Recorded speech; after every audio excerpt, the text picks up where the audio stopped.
Patrick Kluivert juga baru datang, pastinya nggak akan berani juga lah untuk merombak banyak hal lah di skuad timnas kali ini ya. Karena juga Patrick Kluivert kan sekarang ditargetkan untuk bisa lolos ke Piala Dunia 2026. Elkan nih sebenarnya berminat dipanggil oleh Kluivert.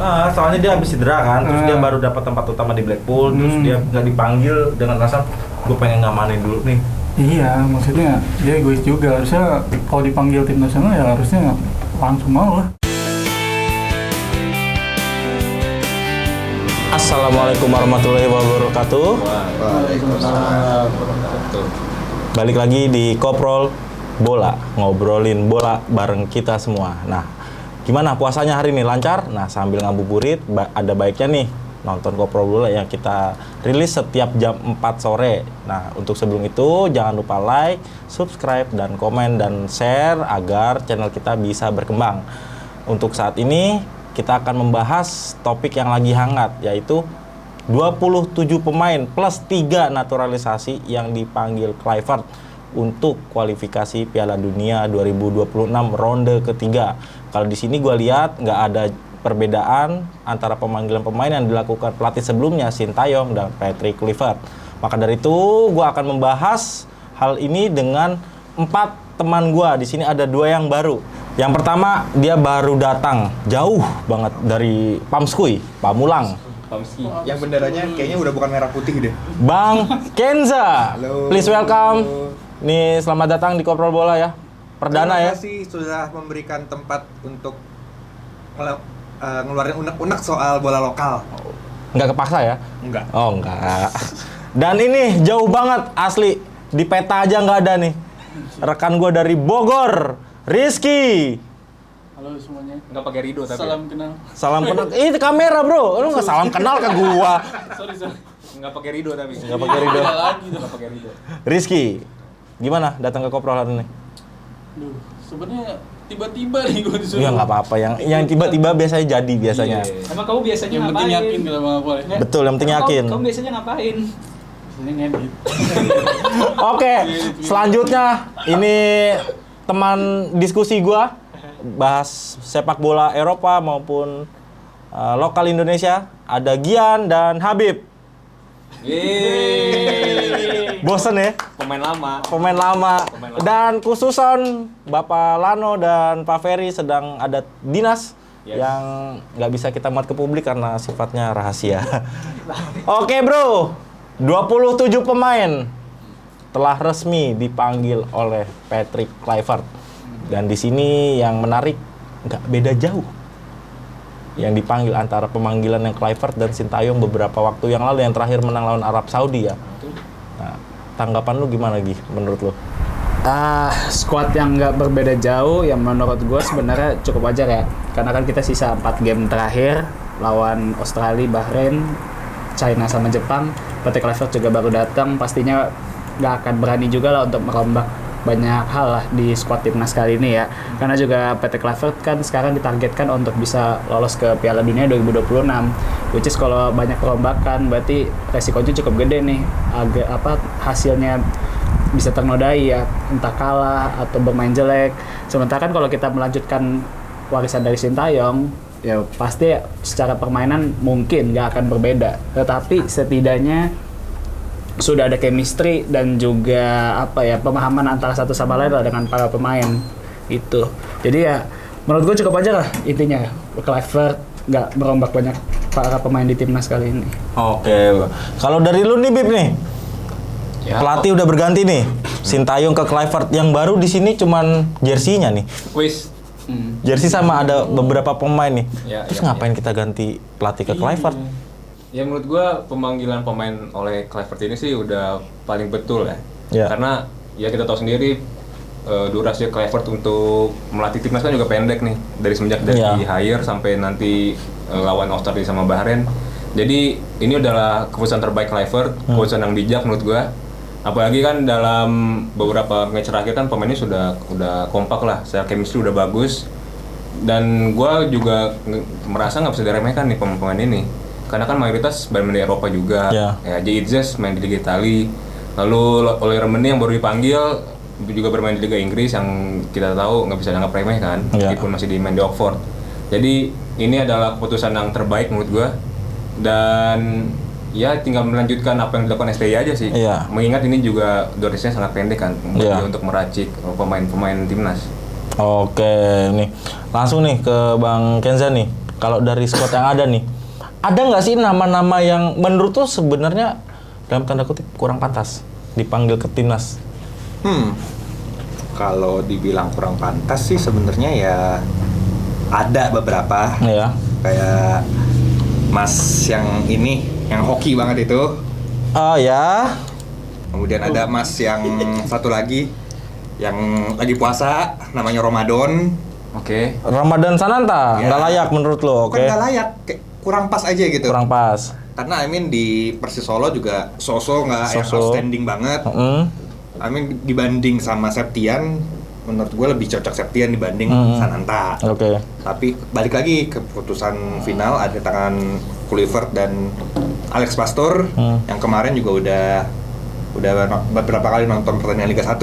Jadi ya lihat sih aja apakah anggapan gua salah atau emang mereka pantas masuk timnas. Iya. Iya, jadi meskipun sebenarnya skuadnya nggak banyak berubah ya, Iya. tapi gue sebenarnya juga ada beberapa nama yang menurut gue nggak layak untuk kembali dipanggil. Siapa lagi? Gue nggak setuju ada Nathan Chow. Nathan Choaon. Oke, Nathan Chow ya. Ini disclaimer aja nih jadi nih, gue nggak setuju Nathan Chow dipanggil lagi karena menurut gue Kluivert itu bilang katanya para pemain timnas yang dipanggil adalah para pemain yang punya banyak menit bermain. Oke. Sementara Nathan Chow aja di championship hampir nggak pernah dapet itu kan. Kalau seandainya orang bilang, oke, tapi Nathan Chow itu versatile. Tapi menurut gua kalau mau ngomongin soal versatile dan pemain yang udah paham satu sama lain, ada Asnawi Mangkualam. He's the real captain. 50 caps with timnas Indonesia. Dan juga di Liga Thailand, dia kemarin salah satu pemain yang masuk best 11 half season. Thai League 2025. And dia juga versatile. Nah, yang tidak layak berarti Nathan. Gue udah pasti Nathan, sama ada Hoki. Nathan, Hoki. Mercedes. Kalau Ferrari menurut gue dalam artian belum layaknya karena he's still too young man. Dia masih terlalu muda dan saingan sekarang secara pengalaman jauh lebih baik daripada Ferrari. Tapi lu setuju dengan statementnya Gian? Gua Terlalu muda katanya. Rizky Ridho. gua kurang setuju. Oh enggak, kalau Rizky Ridho tuh Kalau dia bilang Kita compare lu kalau misalkan kasih alasan terlalu muda.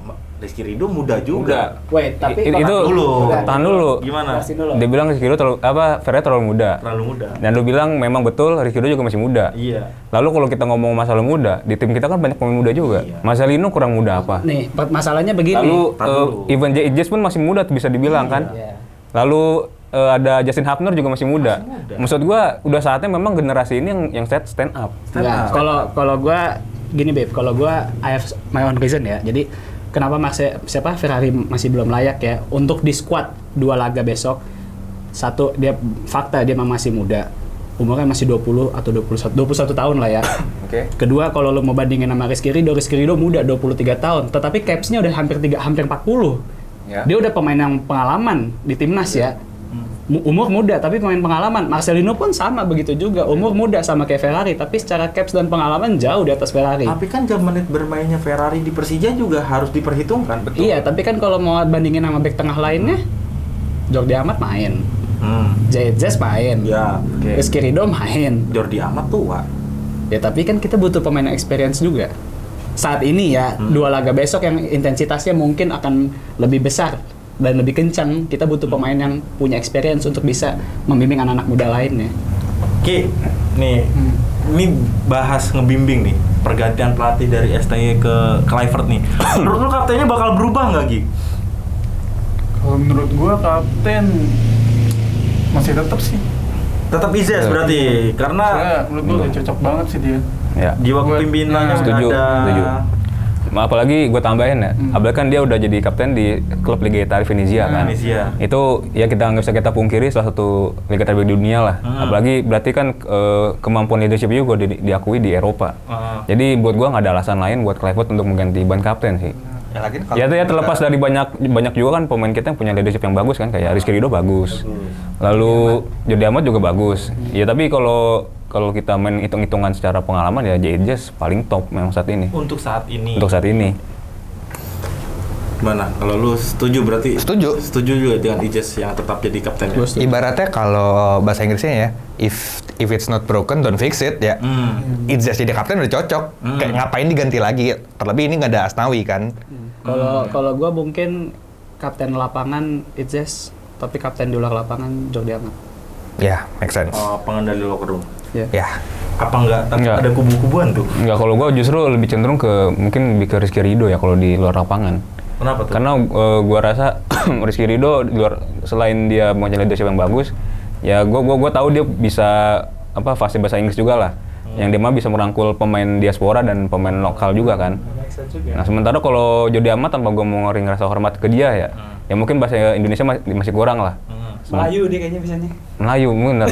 Nasi kandar. Banjir. Tsunami. Pakai sotong.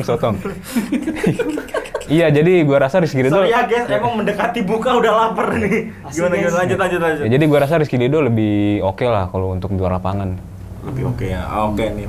Dari nama-nama ini, gue sedikit menotis beberapa nama yang nggak dipanggil ya dengan entah itu sebenarnya nggak menjadi pilihan Kluivert atau emang ada yang menolak panggilan Kluivert dengan alasan tertentu. Nah, di sini ada Yaakob Sayuri dan Asnawi Mangkualam, lalu Elkan Bagot dan Sadil Ramdhani. Dari 27 nama yang tertera ini nih Pip ya, ada beberapa nama yang gue notice seharusnya mereka dipanggil tapi tidak dipanggil oleh Kluivert nih.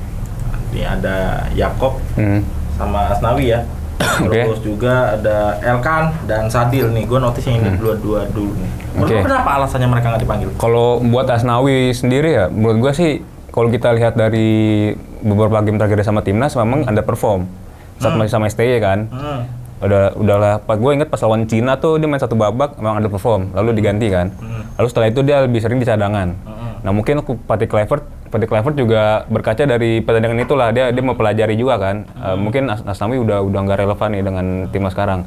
Lalu yang kedua di posisi dia kan juga udah diisi sama pemain yang bagus-bagus juga, kayak Kevin Dix, lalu Sandy Walsh, yang dimana notabene dua-duanya nih pemain inti di klub masing-masing dan klubnya klub besar lagi. Tanpa gua mengurangi rasa hormat pada Asnawi di Port FC ya, tapi berkaca dari itu si Asnawi ya kalah saing aja. Kalah saing. Tersisih secara sehat. Betul, secara sehat. Meskipun terakhir katanya dia masuk ke best 11 half season ya. Liga Thailand ya. Iya, Liga Thailand, tapi ya dibanding dengan Kevin Dix dan Sandy Walsh ya levelnya masih di bawah lah. Apalagi terakhir Sandy Walsh main regular terus kan di Yokohama abis ngalahin Shanghai Port FC di ACL Elite ya, betul. Oke.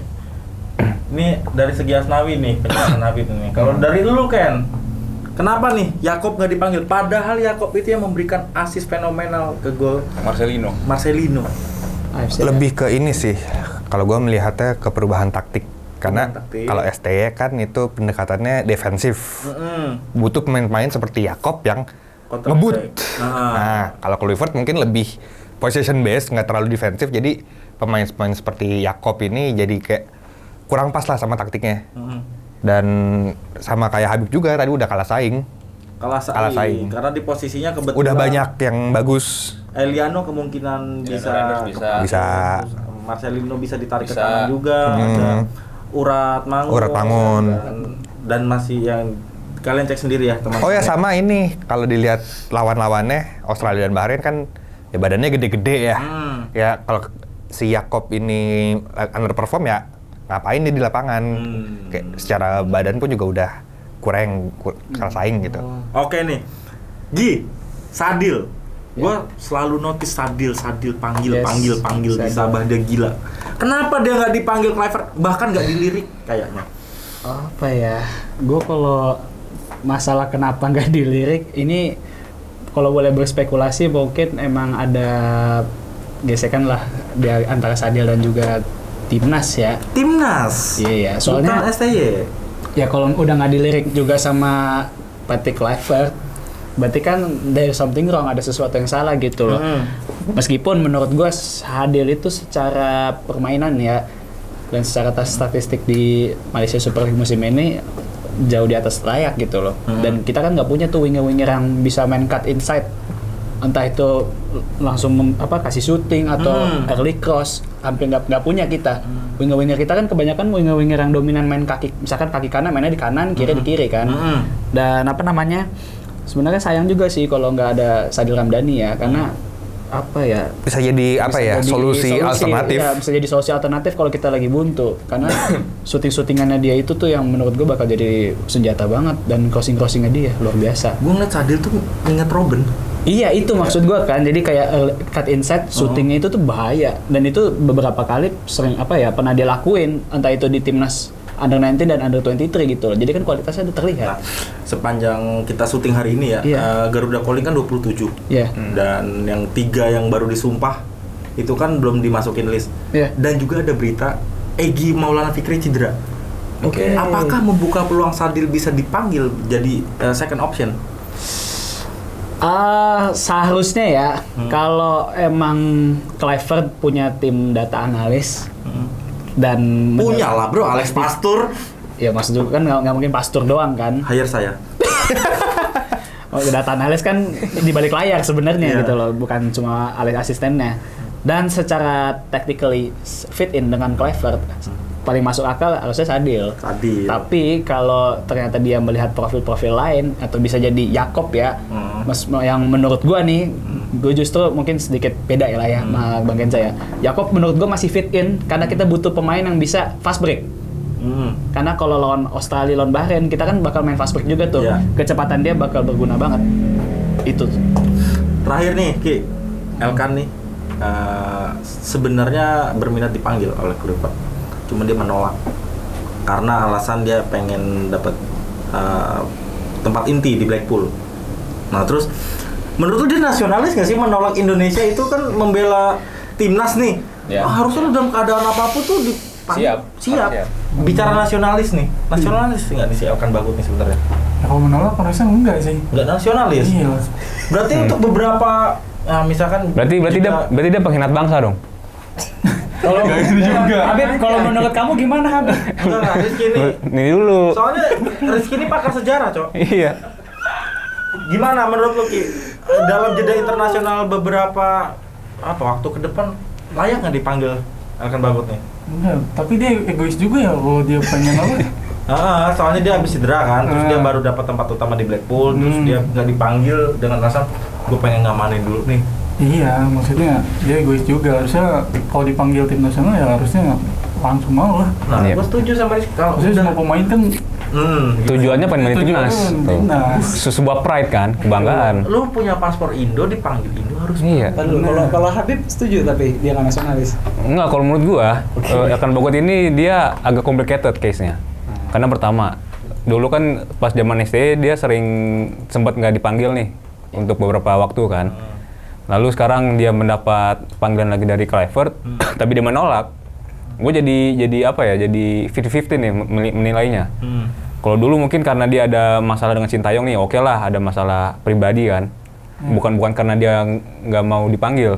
Tapi kalau sekarang udah dikasih panggilan, pelatih baru, kesempatan baru, new life lah, tapi dia menolak dengan alasan mendapat tempat inti di Blackpool. Jadi itu masuk akal tapi. Iya kan?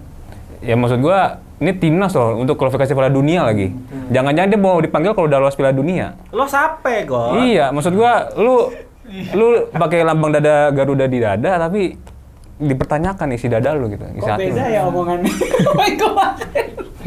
Ya kenapa pendapat beda-beda? Kenapa emang? People change. Lu aja tadi opening setuju. Iya, toto sekarang kontra. Kagak jelas. Oh, bagus loh dari tadi kagak bahas itu. Bukan lupa, gue mah baik. Oke, dari beberapa pertandingan sebelumnya ya, Indonesia tuh ada masalah di lini depan. Nah, di sini ada striker nih yang dipanggil tuh kayak Oleh Romeni baru ya. Iya. Si Ael. Sananta, terus ini Ael. gue maaf nyebutnya nih. Hoki, Strike. Oke sama Ael. Strike. Better nggak? Siapa? Ael. Beb Ael. Ada netizen ngomongnya Rafael Ael. Beb Ael. Anjir. Berarti Oleh Romeni ini. Iya. Oke. Kita langsung bahas ke statistik striker-striker itu ya. Oke. Pertama dari Rafael Strijk, main di Brisbane Roar. Pertandingan 10, gol 1, debut sensasional ini sebenarnya pas kalah apa seri itu waktu itu tuh? Sorry. Seri ya. Abis itu nggak pernah main lagi. Proper nggak sih dipanggil timnas? Gian? Kalau berdasarkan menit bermain, seharusnya sama sekali enggak. Tetapi balik lagi, kayaknya Indonesia juga kekurangan opsi banget ya untuk striker yang bisa main pressing, main melebar. Siapa nama-namanya? Hampir nggak ada kan. Lu mau ngandelin Oki, mentah banget. Lu mau ngandelin Sananta, proper number main. Jadi siapa lagi? Jadi sebenarnya strike itu opsi terbaik dan yang terburuk. Terbaik dari yang terburuk. Nggak ada Menurut lagi. lu? Nggak ada lagi soalnya. Dan lebih itu juga sih. Gimana Bang Gen? Kalau kan dipanggil belum tentu main ya. Jadi bisa. Ini spekulasi gue, sote-sotean gue aja. Mungkin dia dipanggil buat chemistry dalam ruang ganti. Kenapa? Bisa begitu? Ya karena kalau dilihat dari statistiknya ya nggak bagus. Tapi kalau dilihat dari hubungan dia sama pemain lainnya, ya udah ada chemistry-nya. Jadi dia mungkin dipanggil untuk menjaga atmosfer di ruang ganti.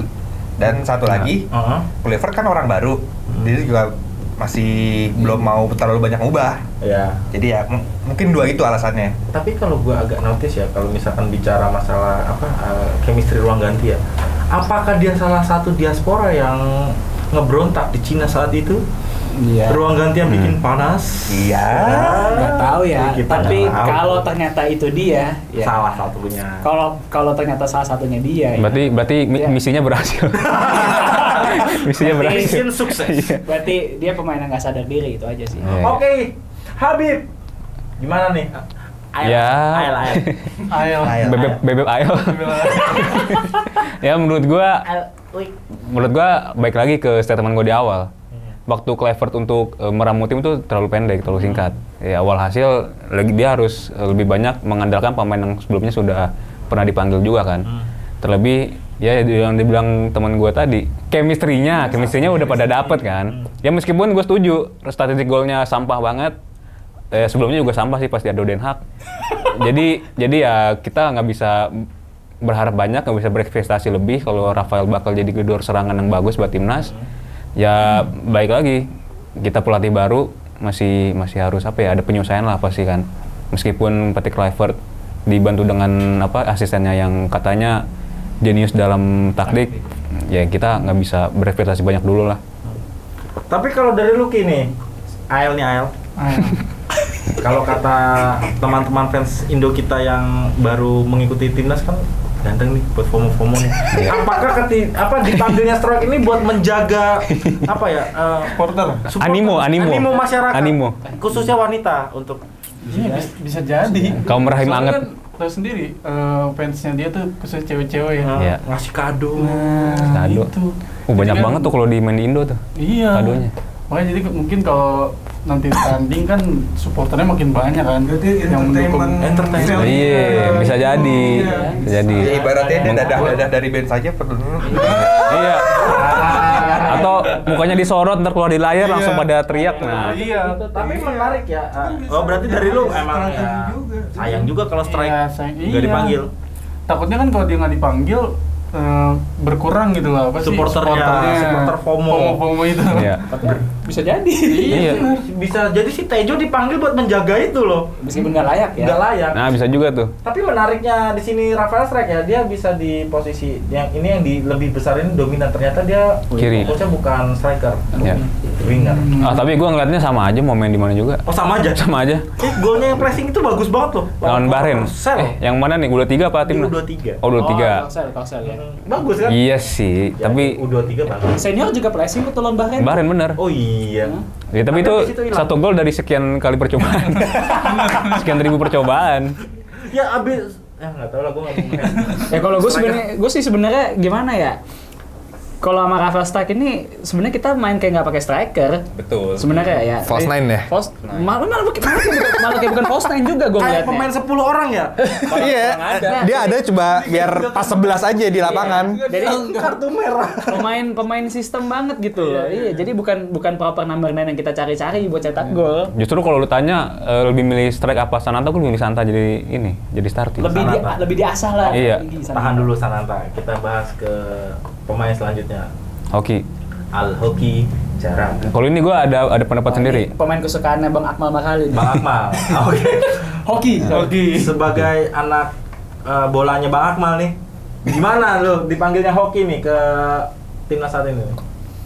Nggak layak juga. Nggak layak. Sama nggak layak. Kenapa Gian? Semua pemain kayaknya banyak yang nggak layak nih di mata lu Gi. Ya, Lu tuh bukan mantap pemain bola Gi, kata netizen. Ya kan yang nonton bola Gue juga bisa bukan mantan pelatih. ya bisa yang nonton bola kan terus mengamati itu jadi pengamat juga. Oke. Bukan penikmat ya? Sama juga penikmat bisa. Kenapa? Bisa. Jelasin. Apa namanya? Hoki Caraka aja beberapa game terakhir udah nggak pernah main. Di PSS. di Sleman. Iya. Kalah saing sama Striker asingnya ya kalau nggak salah tuh. Vico Duarte itu tengah. Oke lah. Iya. Anggaplah striker itu. Anggaplah striker itu dia hampir jarang main. Terus kalau lihat catatan cuma 3 gol 1 assist. Dari 21 match. Iya, dari 21 match. Oke, kalau orang pada bilang sepak bola modern sekarang is not about goal and assist, tapi dia kan striker. Cara pengen menang yang ngegolin. Cara pengen menang golin. Kalau kita punya striker tapi nggak bisa mencetak gol, gimana caranya mau menang? Ini statistiknya kalau menurut gue cocok jadi gelandang. Kalau jadi gelandang not bad. Kalau mah Kartu kuning. striker. Kartu Kartu kuning. kuningnya 4. Gelandang bertahan berarti. Oke, tapi Gelandang bertahan gimana berarti. ya? Kurang banyak kalau kartu kuning di gelandang bertahan juga, harusnya 20. Nah, kalau kita lihat kartu kuningnya, sebenarnya dari cara main aja udah kelihatan kalau dia tuh striker yang pressing kan. Tetapi kan kalau banyak kartu kuningnya, he's not mature enough. Dia belum dewasa loh cara mainnya. Gue nggak notice ini pressing bisa jadi fall konyol. Ya tapi kan kalau kita nonton timnas juga kan beberapa kali kan tugas dia kan cuma buat ganggu lawan doang. Coba gue liat strike ya. Kartu kuningnya ada nggak? Satu nih. Nah, ada. Gimana? Yang jarang main. Gimana mau mendapat main aja nggak pernah. 10 Lo lihat dong berapa kali main dari 10 laga. Ya Nggak, udah. lihat itunya, starternya Lanjut berapa. ke hoki. Bang Ken gimana? Ya kayak tadi sama kayak Gian ya, kurang. Maksudnya ini pendapat gue pribadi ya. Lebih layak Beckham Putra dibanding dia. Wow, Beckham Putra yang habis brace. Iya kemarin kan abis pengumuman pemain timnas yang ada dia bikin brace. Bawa Persib comeback lawan Semen Padang. Kayak menurut gue lebih apa ya? Walaupun belum tentu main juga ya, at least panggil lah supaya bisa ikut latihan minimal gitu. Dibanding Mas ini yang udah berapa kali dipanggil tapi so-so. Dek hoki. Iya. Dek hoki. Nah, Bib, apple to apple nggak sih bandingin Hoki Caraka sama David Beckham? Beckham Putra enggak? Beckham Putra apple to apple nggak? Menurut gua kurang cocok ya, karena cocok. Beckham sendiri kan kalau di Persib selalu jadi langganan starting kan. Sementara Hoki sendiri kalau di PS Sleman lebih banyak di cadangan. Sebenarnya sih tapi terlepas dari dia sering main atau enggak juga, ya Hoki Caraka mainnya jelek sih. Udah, to the point dah, gue to the point. Langsung. Dan satu lagi, gue nggak yakin kalau si Hoki Caraka bakal ikut ke 23 pemain terakhir yang dipanggil. Kan ntar masih ada dicoret lagi tuh. Kemungkinan. Iya, kemungkinan. Nah, gue rasa sih dia akan dicoret nih. Oke. Hoki Caraka bintang pilihan. Khusus Rizky, apakah dipanggil karena namanya Ki? Bisa jadi. Kan kita sendiri kata mengamal hoki. Hoki. Hoki itu nomor 1. Wah, Hoki Hoki. orang pilihan. Cuma kan tahu sendiri kalau mainnya kurang menurut gua. Kalau Nice. Hoki berharap ya, Apa? dia nampar dulu semua. Lawan Bahrain 3 gol hat-trick. ya. Mampus lo. Kalau itu agak berat ya, maaf aja ya Hoki ya. Ya, kalau gue berat sih ya. harapannya itu ya, walaupun kayaknya susah juga. Berat lah itu mah. Kita lihat hokinya lah. Selanjutnya, puasa Sananta. Wis. Di bulan yang apakah Di bulan yang daik. Baik tempat lahirnya itu. Baik. Nggak tahu lah gue ya. Statistik pertandingan 4 gol, 2 assist, 2 kartu kuning, 1 kartu kuning kedua dan 1 kartu merah. Gian, bagaimana pendapat lu? Gimana ya, kalau Sananta sendiri, gue sebenarnya untuk Sananta masih debatable, tapi gue mau dia ada di squad. Meskipun sebenarnya debatable juga ya, karena catatan golnya nggak banyak. Tapi Sananta ini secara karakter main, sangat dibutuhkan di timnas karena dia salah satu striker Indonesia yang bisa main proper number 9, main tembok bisa, fox in the box bisa. Tinggal diasah aja nanti sama Kluivert maunya kayak gimana nih Sananta. Bang Ken? Ya kalau dilihat dari golnya ya kurang sebenarnya. Kurang Iya. pantas, cuma setuju sama Gian kalau cara mainnya ya kita butuh opsi alternatif. Opsi alternatif ya, berarti ini sebenarnya real striker menurut gua. Ya Karena iya. golnya Papan lebih banyak ketimbang kartu kuningnya. Tapi ada kartu merahnya dia. Kartu merahnya Tapi kartu merah. Kartu merah. Lebih banyak kecuali kartu merah di sini 7, nah baru tuh. 7 banyak juga. UFC berarti. UFC. Gimana Ji? Tapi Setuju? Tapi menurut gua dibanding dua nama tadi ya, Strike sama Hoki Caraka, Ramadan Sananta lebih make sense sih untuk bisa diandalkan di depan ya. Karena dalam beberapa kali dia main di timnas tuh, kalau nggak salah pas lawan Filipina dia bikin gol ya. Yang Filipina apa Vietnam gitu? Vietnam ya? Vietnam. Itu gue udah melihat tuh, oh dia ini kayaknya ada kans buat jadi striker yang bagus nih. Tinggal diasah lagi, bener kata Gian, apalagi kan pelatih kita mantan striker tuh, pelatih Kluivert kan. Nah mungkin bisa jadi ada ada pendekatan secara khusus antara striker dengan striker. Jadi ya harapan gue Sananta bisa lebih bersinar lah di bawah Kluivert. Oke, terakhir nih pertanyaan untuk Rizky. Apakah Kluivert mencari berkah bulan Ramadan di mata Sananta ini? Ya. Bisa jadi. Apalagi mainnya di bulan Ramadan nih. Ramadan. Pas nih momennya. Iya, siapa tahu. Jangan-jangan rezekinya mau di bulan Ramadan. Nah, itu. Betul. Iya. Apalagi ini ada piala nih. Iya, ada emas lagi tuh SEA Games. SEA Games. Keren ya. Heeh. Dan ini yang menarik nih, Septian. Septian Bagaskara. Mungkin dia salah satu striker lokal yang dipanggil Kluivert yang paling produktif ketimbang Sananta dan Hoki. Sananta Hoki. Dan dia super sub loh. Nah itu. Kerennya itu. 26 pertandingan, 7 gol, 1 assist, 0 kartu kuning, 0 kartu merah. Nah, ini lebih proper berarti nih. Lebih proper. Sebagai striker nggak ada kartu kuning. The only striker murni. Iya. Sananta tadi apa ya? Sorry, nggak gue cek. Sama.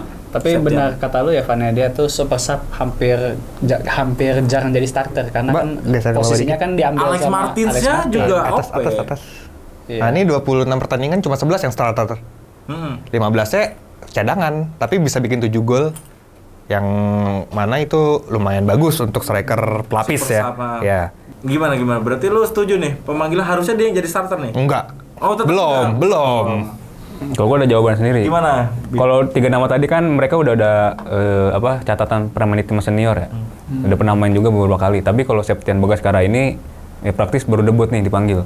Yang dimana pasti mental dia dipertanyakan juga nih, udah siap belum bermain di level tertinggi. Apalagi kan 2 pertandingan nanti penentuan juga nih kita lolos atau enggak. Jadi pertimbangan Kluivert mungkin di sisi mentalnya kali ya. Dia udah siap apa belum nih bisa main lawan Australia atau Bahrain kan. Apalagi tekanan juga cukup besar nih sebagai striker. Ya kita tahu sendiri lah dalam beberapa tahun terakhir kan striker kita juga dikritik terus kan karena kurang tajam. Nah, kira-kira si Septian bisa nggak nih mengatasi itu? Sebenarnya ini tuh kayak Sananta mainnya, tapi dia lebih senior aja. Dan secara pengalaman di timnas hampir kurang lah dibanding Baru Sananta. pertama juga kan? Baru pertama juga. Nah, foto dianya aja udah ngejam. Gue Ini bener sendiri nih. Iya, buktiin dong. Nyengirnya begini. Gue buktiin nih, kayak gitu kan. Iya, Tapi iya. Apaan tuh? Coba bandingin sama yang lain, Pak. jangan. Tapi kalau gue ya menilai Septian Bagaskara, walaupun dia debutan, gue yakin dia bisa main kayak Malik pas yang baru dipanggil timnas tuh, yang lawan China sama Bahrain, Malik Rizaldi dikasih nomor 10, lu bayangin. Tapi kayaknya kalau Malik itu mungkin PD-nya lebih dapat kan karena dia di Persebaya main mulu. Ya ini juga Sementara ini kan mainnya kan selalu dari bangku cadangan. Beda feel-nya. dari cadangan Dan aja waktu kacau. itu Iya. juga Malik kalau nggak salah baru bikin brace sama Madura United. Ya, emang momentumnya lagi bagus. Bukan nama Madura, sama Persebaya. Persebaya ya? Iya, sama Persebaya. Oh itu. Secara usia dia matang. 27. Sangat matang itu. Sangat matang. Mental buat gue nggak ada masalah. Enggak, buat gue masih dipertanyakan. Karena lagi-lagi main di timnas tuh beda sama main di klub Ya, kan. gue kali ini setuju sama Habib. Kalau main di timnas mau setua apapun lu, tapi kalau pemanggilan pertama itu bakal beda banget feel-nya. Oke, gimana kalian teman-teman? Tulis di kolom komentar ya, pemanggil Septian Bagaskara ini yang gue notice banget soalnya. Terakhir, Ole Gunnar Solskjaer. Legend lo itu mah. Oh bukan. Ole Romani. 7 pertandingan 1 gol. Coba lihat yang divisinya. Iya. Ini aja statistik terus musim hari ini. 2 deh. 13 pertandingan 2 gol. Sama kayak kartu kuningnya. Jadi dia habis selebrasi buka baju nih kayaknya nih. Langsung kartu kuning. Anjir. Ini Oh, apa? satu kali main. Totokan KNV. Piala lokal. Piala Lokal. FA Cup-nya Belanda. Ah. Gimana Ole menjadi harapan baru kah untuk striker timnas Indonesia, teman-teman? Jujur gue ngelihat Ole itu hanya sekedar di highlight-nya aja. Tetapi kalau fans timnas ini kan selalu minta striker yang modelannya tuh fox in the box. Stay di kotak penalti. Kalau lu semuanya nyari itu, jawabannya bukan Ole. Tetapi Ole yang pasti akan memberi warna baru untuk timnas. Karena menurut gue dia Rafael Strike versi lebih matang. Versi lebih matangnya. Jadi secara statistik juga not bad lah ya. Main di Eredivisie sama Championship. Jadi layak banget dicoba besok lawan Australia. Kita butuh pemain-pemain kayak dia nih. Lu gimana, Bro? Ole Romani. Ya why not? Karena dia kan juga kata Gian tadi udah bisa bersaing di Eredivisie, udah di Championship juga. Yang kita tahu Championship itu sangat-sangat fisikal mainnya. Otomatis minimal mental nggak minder sama lawan itu udah kebentuk di situ. Jadi ya cocok sih.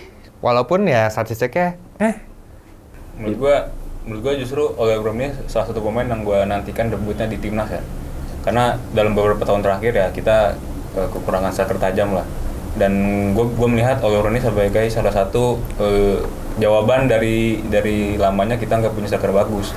Meskipun ya seperti dibilang Gian tadi, secara statistik atau gaya permainan bukan kayak fox in the box. Tapi kayaknya bisa nyetel dengan skuad yang sekarang sih, yang kita punya sekarang. Karena kita ada Tom Hayi kan bisa ngasih umpan yang bagus lah, cukup oke lah. Lalu ditopang lagi di kiri sama kanan juga cukup oke. Jadi kayaknya dia bisa menjadi apa ya istilahnya, bisa menerima bola yang enak lah. Kan kalau strike beberapa kali gua perhatiin dia menerima bola tuh kurang bagus ya kayak Hoylund. Nah, Hoylund ini kayaknya lebih matang, lebih siap nih untuk menerima bola umpan kayak gitu. Jadi Ole Romani patut diperhitungkan sih menurut gue. Rizky, Rido. gimana ngeliat mukanya Ole? Bakal jadi idola baru nggak nih buat para FOMO nih? Kayaknya kurang ya. Ini AL kan? Ael, Tejo, Kurang sih kalau buat fansmen sekarang. Kurang permainan. Enggak maksud gua. Iya mukanya. Mukanya. Ih, ganteng Mukanya. loh, bule Belanda. Belanda. Oke, terakhir nih teman-teman. 3 naturalisasi baru: Joy Palupesi, Emil Audero, dan Dan James. Seberapa besar harapan lu kepada 3 pemain naturalisasi ini? Gian. Ya, kalau gua harapan harus bisa memberikan impact yang instan ya. Karena kan secara faktanya juga pemain-pemain ini didatangkan untuk bisa meloloskan kita ke Piala Dunia. Jadi mau gimana pun caranya, mereka harus bisa cepet tune in. Apalagi ada Patrick Kluivert ya, yang dimana kan kalau isu-isu sebelumnya kendala komunikasi. Sekarang banyak pemain Belanda, pelatih udah Belanda juga. Jadi nggak ada alasan soal masalah adaptasi. Dan semoga Dean James bisa rumornya kan katanya dia mau ditaruh di wing kiri. Itu semoga juga bisa memberikan impact lebih lah terhadap kita di sisi sayap. Kalau untuk Emil, ya bersaing sehat aja sama Martin Pas, yang terbaik dia yang main. Dan untuk Joy, mungkin emang secara usia udah tua juga ya, 32 tahun, jangka pendek banget lah. Tetapi semoga bisa bisa berduet dengan Tom Hayi agar ada penyimbang lagi di lini tengah. Ivar Jenner oke, tapi Joy Palupesi secara experience jauh lebih oke. Oke. Bang Ken, Joy Palupesi gimana? jujur untuk ketiga pemain ini Langsung 3 ya? langsung tiga-tiganya gue nggak mau berekspektasi banyak dulu karena dari yang sebelum-sebelumnya kalau gue ekspektasinya tinggi ujung-ujungnya kecewa. Jadi ya sebelum bikin judgement kita lihat aja dulu nanti pas lawan Bahrain sama Australia gimana. Baru setelah dari situ kita bisa lihat ke depannya gimana. Habib. Dari Emil buat gua mudah-mudahan dia bisa istilahnya bersaing dengan Martin Pas kan. Kita tahu Martin Pas kiper bagus, tapi kalau misalnya dia cuma bersaing sendiri kan itu artinya dia zona nyaman ya. Dan masuknya Emil menurut gua udah pilihan tepat. Lalu untuk Dean sama Joy, ya mudah-mudahan mereka berdua bisa menjadi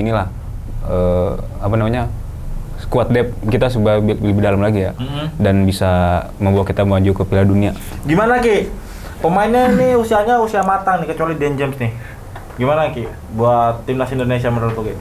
Nah, kalau gue harapannya sih ya mereka bisa bawa timnas lebih baik aja. Lebih Nice. baik aja. Bijak sekali. Lolos ke Piala Dunia ya. Iya. Dunia 2030 ya. Soalnya buat apa bawa mereka kalau nggak bisa bawa Indonesia, bener nggak?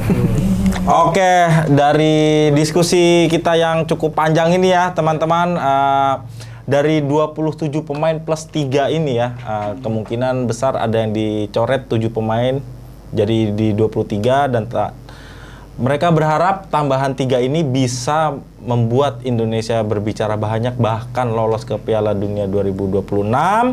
Buat kalian yang setuju atau tidak, tuliskan di kolom komentar. Dan sekali lagi gue ingetin, jangan lupa like, komen, subscribe, dan share. Dan nantikan kita setiap hari Kamis jam 4 sore di Koprol Bola. Kita nggak ada kopi karena puasa, kita hanya ngobrolin bola. See you in Kamis. Bye.